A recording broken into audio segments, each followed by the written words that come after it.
Hello everyone, my name is Vent, and I am finally back from falling off the face of the planet for God knows how long to bring you Season 3 of my own draft league, the ABA, short for the Air Vent Battle Association.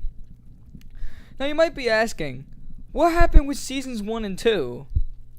Well, this was originally just a league for me and my friends to have some fun, but then more people joined through the seasons, and then I thought, why don't I record this, Season 3? So yeah, I record this not to embarrass the people who lose, but I record this as a learning experience, because you learn more from a loss than a win, and analyzing all the battles through and through makes the league very, very fun for me, and I'm sure it makes it fun for others. The purpose of this video is to tell you all why I drafted what I drafted, and how it'll affect my team. Now, one thing I will say about my team, and the reason why it was placed very, very low on the first power rankings, is because that we have we have no hazard removal. There is no way in hell that I'm going to be removing Stealth Rocks. I will notify you guys of any trades I make and anything of the like in videos to come. But for now, this draft will probably be the same as other drafts you see. And hopefully this will work out. So without further ado, let's get started with our first mon of the Roma Rotoms. Before I start, I'd just like to say one thing. I hope you packed some snacks, because this might be a long video. Without further ado, let's look at the draft of this season's Roma Rotoms. There are 2 divisions in my league, with 9 people in each division. For my first draft pick, which was the OU, I was 5th out of the 9th. So I was dead in the middle, which was both good and bad for me. Because my first mon of choice was going to be Tapu Koko, but it ended up being sniped by Dietrich, coach of the Viridian City Vocalists. But then I thought, what's the closest thing to Koko? A powerful special attacker with a pivot move. In comes our first OU pick, Thunderstorm Theory. At first glance, you may be thinking, Vent, the hell is this? Why did you draft the Therian form over the Incarnate form? The Incarnate form is so much better because it gets priority Thunder Waves and has 10 points of speed higher than it and is able to outspeed a Gengar. Wouldn't that be able to do things more powerfully? Wrong. You see, the Therian form sacrifices speed for a bit of power, and I know I wanted power in my OU picks. That is why I drafted Thunderstorm Theory. The reason why I drafted somebody this slow as 101 base was because I was planning on having one of my RU picks have Sticky Web, and I got those Sticky Webs that I needed. So, I thought I was good on the fact that I drafted Thunderstorm Theory over Incarnate, because I knew I wanted power, and that 145 base special attack that it has with an acceptable speed tier will be very, very beneficial to me in our battles. Now, still being 5th in my draft order, I knew I needed something bulky that could be a powerful attacker at the same time. What I was going for was Tapu Bulu here, since Koko was taken and he was the next step up, in my opinion, of course, because Lele was already sniped. Bulu was sniped by a Rare Red, coach of the Chicago Bewares. Okay. So I thought the next thing up from there was Heatran. Now, I knew from the moment that I saw this wasn't copped in the second rotation that I needed this thing. This thing's high above average natural bulk and great special attack and scarfable speed stat mean that this thing is insanely unpredictable, especially in the draft format. Because in the draft format, y'all only battle once, unless you make it in playoffs. I know Heatran is going to be a very valuable asset to our team because of this unpredictability. I am glad to welcome Heatran to our Season 3 Roma Rotoms. One thing was on my mind for my next pick. I knew I had 2 special attackers, so I wanted to focus my energy on hiring a physical attacker for our team. Well, not hiring, drafting, but you get the point.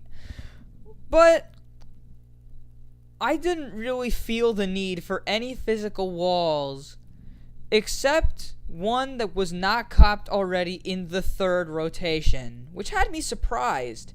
I thought somebody would cop this Pokemon in at least the 1st rotation. I was not expecting this thing to be picked this late. The mon of choice happened to be Mega Venusaur. Your average Venusaur would typically have 4 weaknesses: Fire, Flying, Ice, and Psychic. Mega Venusaur gets an ability called Thick Fat, which negates the Fire and Ice weakness to a neutral. Though it will still display as a super effective, the Thick Fat ability negates the 2 technically, so, you know. That, and its amazing physical and special defense stats, are both amazing. So I can make this thing either a physical or a special wall depending on my opponent's team. Not only that, but its base 122 special attack can make it so that I can run this thing an all-out attacker. Its physical stat is also viable too, with moves like Earthquake and Knockoff, so that I can knock off the Life Orb off of something that would normally kill it, or knock off the Eviolite or Assault Vest off of a Chansey or a Tangrowth. Venusaur, I already know, will be a nice asset to the team because of its bulk, and I know that I need bulk in this mon and some future mons to come. This is why I welcome Venusaur to our Roma Rotoms. Now, onto the UU picks. I was first in the draft, yippee yay, which means I got a definite cop in what finishes our Fire, Water, and Grass core, Azumarill. Now, in order to describe this thing's attacking power, let me put it in terms you'll understand. Let's say there's a bunny living in your front yard. God, aka Game Freak, thought it would be pretty funny to double its attack stat and give it an arsenal of moves like Knock Off and Play Rough to completely sweep your team with after being boosted by a belly drum. Now, what are you gonna do in reaction to that?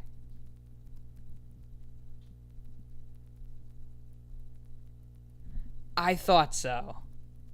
You can only imagine how happy I am to have this, our first physical attacker of our draft, finishing our Fire, Water, and Grass core for our Roma Rotoms.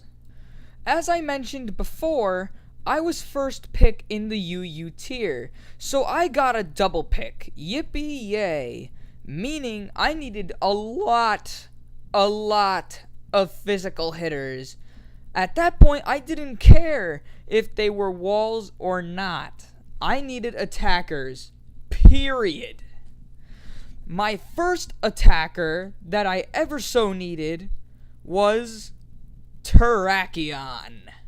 If there's one thing I know about this monster, it's that you don't have to be the King Nappy to know just how powerful this thing is.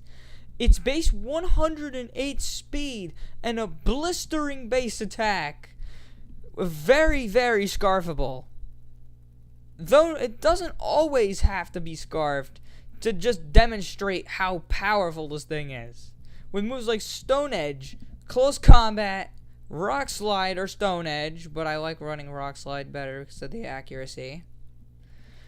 This thing is going to put a dent in a lot of the teams in this league. I am very confident that it'll rack up a lot of kills. This is our second physical attacker because when I was drafting a physical attacker, I wanted it to A, not overlap types, and B, be a fucking monster. I knew this was the equivalent of both, and I am happy to have copped this for the Roma Rotoms. Our pick reflecting off of this as our double pick was none other than the four-legged supercomputer. Can't guess? Well, it's Metagross. Now, this thing isn't just called a pseudo-legendary for nothing, you know. This thing's base physical attack of, I believe, 130, and its above average bulk make this thing run in many, many different ways. I believe its special attack is also viable. This thing can also be run in Assault Vest, and it is also a Stealth Rock user. Metagross is an amazing Pokemon that I believe is going to put a lot of dents in the opponent's teams. It's either that, or it gets burnt. Which, then, it's useless. But you know what I mean. Come on. I'm happy to have this thing on the Roma Rotoms, and you already know it. I knew what 3 RU Mons I wanted, and I was scared that I wasn't going to get one of them, because I was placed 6 in the RU order. Okay? I knew I needed some special bulk. So, special or physical bulk all around. I needed bulk, period. Now, the one mon that I needed in RU, well, not one mon, because I needed a lot of mons in RU as aforementioned, but the one mon, my first mon I drafted for RU was Cresselia. For a Space Duck, 120, 130 bulk is amazing. It doesn't need other mons to benefit from Trick Room to be an amazing staller. It could be run double screens. It could be run Toxic Calm Mind setup. It could be ran a Special Sweeper for all I frickin' care. This thing is amazing at doing what it does, which is the reason why it remained alive for most of Season 2. I am very, very happy to have drafted this mon from the clutches of Will, coach of Will. Don't ask why Will named his team Will, but, you know. I'm happy to have this thing on the Roma Rotoms. Let's just get on with our next pick. As I stated before in my first draft pick, I knew that Thunderous Theory would synergize very, very well with a Sticky Web user. The Sticky Web user that I managed to pick up, which I was surprised to have not been copped within the first rotation, is Giggity Galvantula. This thing doesn't just have to be used for only Sticky Web. This could be a great Volt Switch pivot. It's a good Specs user with its above average speed tier. And it has a nice ability in Compound Eyes, which allows Thunder to almost always hit, with increases in 70 accuracy to a 93. This thing is an amazing special attacker, and I am happy to have this on the Roma Rotoms. I am surprised that I forgot what I said there after me saying it every pick that I have made. This video is rushed. I'm sorry. Our last pick for RU, I knew I needed some bulk. And one side of my mind knew Dr. Metagross, coach of the New Jersey Nido-Kings, would draft this Pokemon. But to my luck, he kinda didn't. And I got to pick up Syrup, aka Goodra. For those of you who don't already know, Goodra is a massive special wall. And it is the embodiment of an assault vest itself. Goodra's base 150 special defense ensures that not even a Draco Meteor from a Latios will do even half damage to this thing with an assault vest on it. That is just how fat this thing is. Look at its thighs. Well, that has nothing to do with it, but you know what I'm saying. This thing is a massive special force that I am happy to have on the Roma Rotoms. In NU, I was also placed first in the picking order. Yippee-ki-yay! So, I got to have a good pick and a double pick. For my first pick, I knew I needed another Stealth Rock user in place of Terrakion and Metagross. Because Terrakion and Metagross have far more potential than having one move slot being used for Stealth Rocks. Even though this might not fulfill the role as much as Terrakion and Metagross, I chose Golurk.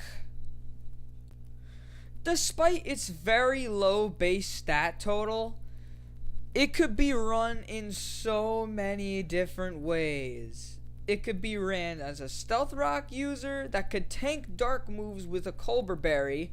It could be ran a physical attacker. It could be ran banded.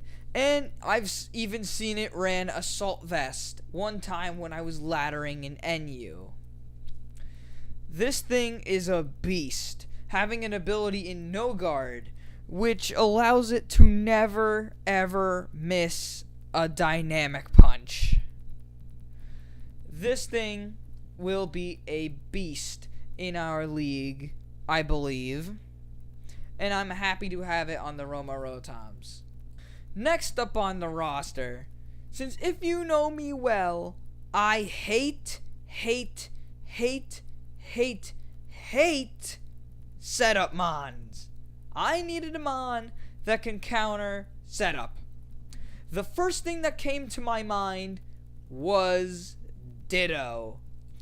Ditto, which had surprisingly not been sniped in the second rotation, is an amazing mon with an ability Imposter that will copy the Pokemon stat changes.